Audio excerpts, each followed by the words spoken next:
चालू घडामोडी 1 जून ते 12 जून 2026. 1. भारत ओमान CEPA लागू. 1 जून 2026 पासून भारत आणि ओमान व्यापक आर्थिक भागीदारी करार CEPA लागू झाला. या करारामुळे भारतीय औषधे, वस्त्रोद्योग, अभियांत्रिकी वस्तू, कृषी उत्पादने यांना ओमानच्या बाजारपेठेत अधिक सुलभ प्रवेश मिळणार आहे. भारताच्या आखाती देशांबरोबरच्या व्यापार संबंधांना यामुळे बळकटी मिळेल. CEPA म्हणजेच कॉम्प्रिहेन्सिव्ह इकॉनॉमिक पार्टनरशिप ॲग्रीमेंट लागू कधी झाला तर 1 जून 2026. कोणाबरोबर तर ओमान देशासोबत. दुसरा आहे NFHS-6 अहवाल कधी प्रसिद्ध झाला. राष्ट्रीय कुटुंब आरोग्य सर्वेक्षण NFHS-6 प्रसिद्ध करण्यात आले. या सर्वेक्षणात लोकसंख्या, माता आरोग्य, बालकांचे पोषण, कुटुंब नियोजन, लसीकरण यासंबंधी माहिती असते. भारताच्या आरोग्य धोरणांसाठी हा महत्त्वाचा डेटा मानला जातो. NFHS कोण करते तर international institute for population sciences IIPS.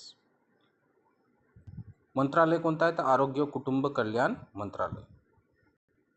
तिसरा आहे दक्षिण किनारपट्टी रेल्वे विभाग साऊथ कोस्ट रेल्वे. 1 जून 2026 पासून भारताचा 18वा रेल्वे झोन कार्यान्वित झाला. नाव काय तर साऊथ कोस्ट रेल्वे SCOR. मुख्यालय कुठे आहे याचे तर विशाखापट्टणम. राज्य कोणते आहे तर आंध्र प्रदेश. यामुळे आंध्र प्रदेशातील रेल्वे प्रशासन अधिक कार्यक्षम होणार आहे. संभाव्य प्रश्न, भारताचा 18वा रेल्वे झोन कोणता तर त्याचं उत्तर आहे साऊथ कोस्ट रेल्वे SCOR. चौथा प्रश्न आहे PM स्वनिधी योजनेला 6 वर्ष पूर्ण. कोविड काळात सुरू झालेल्या PM स्वनिधी योजनेला 75 लाखाहून अधिक पतविक्रेत्यांना कर्ज सहाय्य दिले आहे. तारणाशिवाय कर्ज देणारी ही योजना आहे. प्रारंभ कधी झाला तो 2020 मध्ये. मंत्रालय गृहनिर्माण व शहरी व्यवहार मंत्रालय. पाचवा प्रश्न आहे DRDOची मोठी कामगिरी. 10 व 11 जून रोजी DRDOने सलग 3 यशस्वी क्षेपणास्त्र चाचण्या घेतल्या.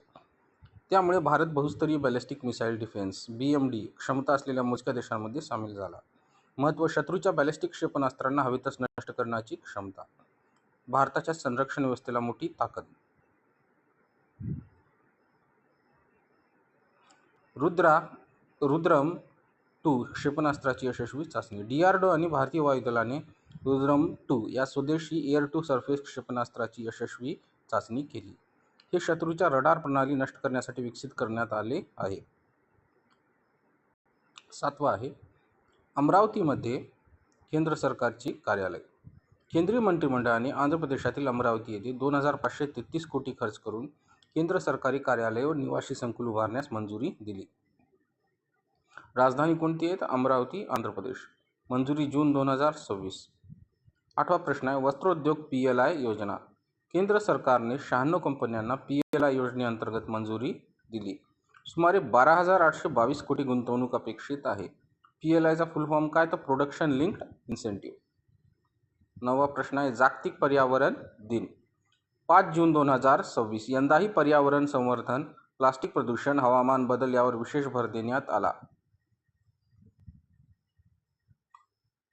जागतिक पर्यावरण दिनाचा आयोजक कोण आहे तर युनायटेड नेशन्स. बालमजुरी विरोधी जागतिक दिन 12 जून 2026. नुकतेच बालमजूर निर्मूलन आणि बालकांच्या हक्कांबाबत जागरूकता निर्माण करण्यासाठी हा दिवस साजरा केला जातो. आता काही महत्त्वाचे प्रश्न पाहू. भारत ओमान CEPA कधी लागू झाला तर 1 जून 2026. भारताचा 18वा रेल्वे झोन कोणता तर साऊथ कोस्ट रेल्वे. BMD क्षमता म्हणजे काय बॅलिस्टिक मिसाईल डिफेन्स. रुद्रम 2 कोणत्या प्रकारचे क्षेपणास्त्र आहे तर एअर टू सरफेस मिसाईल. जागतिक पर्यावरण दिन कधी साजरा करतात तर 5 जून. बालमजुरी विरोधी जागतिक दिन कधी तर 12 जून. PLIचे पूर्ण रूप काय प्रोडक्शन लिंक्ड इन्सेंटिव्ह. सरळ सेवा व MPSC सारख्या स्पर्धा परीक्षेसाठी मुद्दे अतिशय महत्त्वाचे आहेत. व्हिडिओ आवडला असेल तर लाईक करा आणि सबस्क्राईब करा. धन्यवाद.